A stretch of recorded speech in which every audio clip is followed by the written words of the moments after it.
website is open for business, everybody. We can finally get started on making our first drafts for Fantasy 2023. It's good to see a couple teams already starting to flow through the Discord.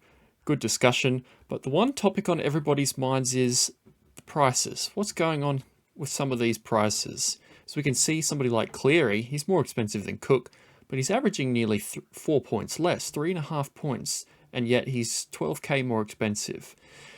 Now, this has happened for certain players in other years, and it's pretty common for people who have only played a couple games or have been injured, but there's quite a lot of it this year, and we don't have to scroll very far down to find another one, Angus Crichton. He's priced nearly the same as Payne Haas, Clément Tarpanay, who are averaging sort of around the 56 mark, and whereas his average in 2022 was about 53. That's a 3-point difference. Now, if you weren't scrolling through this, you wouldn't be able to see the difference in value that Angus Crichton now potentially has. So I wanted to just go through how to figure that out today without having to look at something like this, and how to look at the value of a player based on just their starting price. So as I was saying, Nathan Cleary, definitely overpriced to start the season in comparison to his average. Now, that's not to say he's not a good buy, he doesn't have a couple of points of value, but it decreases whatever value is there. Most seasons, there's a magic number that you can multiply a player's average by, and that will give you approximately their price for the next year with a couple of K variation maybe. This year it looks to be about 14.3, just under that, which works out to be about 7 points for 100k. Guys like Cleary or Adam Dewey, that's quite a lot higher, like over 15, and you can see a little bit of value has been taken away from guys like that.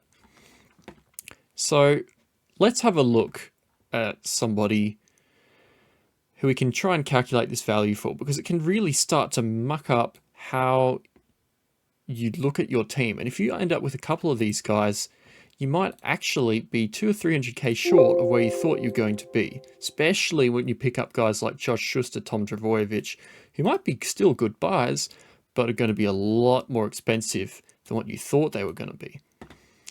Let's test this out on someone like Nat Butcher. Now, you might remember that Sitili Tupouniua is injured for the first couple of months of 2023, and so Nat Butcher will slide back into that edge spot where he scored quite well to finish last year. That sounds good, he'll be underpriced. Let's put him in our team. Mid-40s average, a little bit under 700k. Doesn't sound too bad, but it's actually not that good. If you look at his 45.5 average, multiply it by that 14.3k per point, it comes out to only 650k, which is 40k less than his actual price. And his price point, instead of being 45.5, is now 48.4. That's lost 3 points of value. Now we've got to just check whether it's actually worth buying him at that price. So it looks like a cut price keeper based on that second row scoring, about 54 points, but instead of being 8 or 9 points of value now, it's really only 5 or 6. And if you're buying him to be that cut price keeper, and you've got to rely on that decent try scoring rate in order for it to bring him into your team. So you've got to wonder, is it worth it? Do I risk that, or do I go for someone safer? Another guy who might be worth a look is someone like, well, Angus Crichton, as I was saying, someone like Brandon Smith. He's still probably a buy, but he's now at 585 instead of his expected 531k. This really hurts a couple of pods like Murata Nukore, who, moving to the Warriors, had a chance of picking up a second row spot. So let's check out what Murata Nukore's value should be. Now, if we look at Nukore, he averaged about 33 last year. That's not too bad. And he has a chance to start at second row. So let's have a look at that. Now, that's about 40 points for some of his second row scoring. That's not many games, so let's take it out a little bit. High 30s. And if we put the minutes up to close to 80, there's that mid 40s type of value, which for a 33-point average, that seems like really, really good value. There's your 10 points, lock and load him into your team. But 533 looks a little bit high for 33 points, doesn't it? And you'd definitely be right. They've adjusted him up probably about 60k. And that 33 price point is actually closer to 37. And all of a sudden, that mid 40s looking average is no longer 10 points of value. And you've really got to start wondering, is it really worth starting with a pod like that, or is it just going to hurt? Now, you know me, I love pods. I burn myself way too often with guys like Mulatalo and things like that.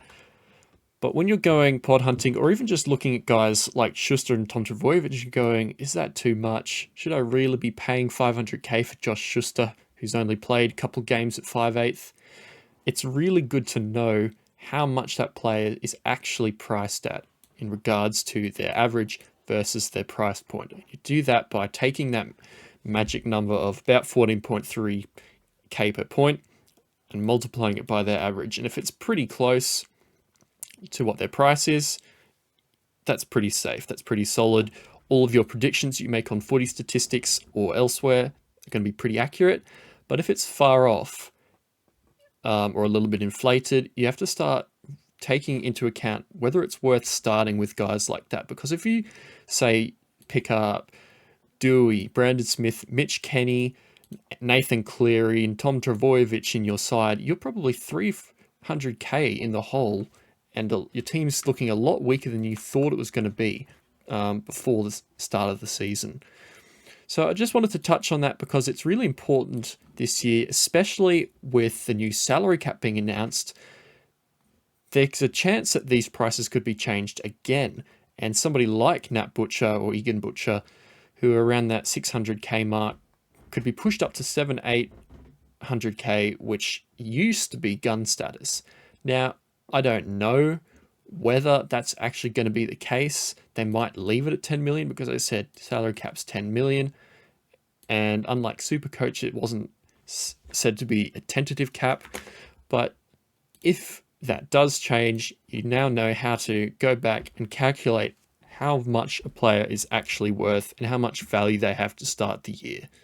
So guys, have a good Christmas and have fun on this buy planner, and just make sure you're actually getting the best bang for your buck, or at least know that you're paying what you're getting what you're paying for in regards to some of these players.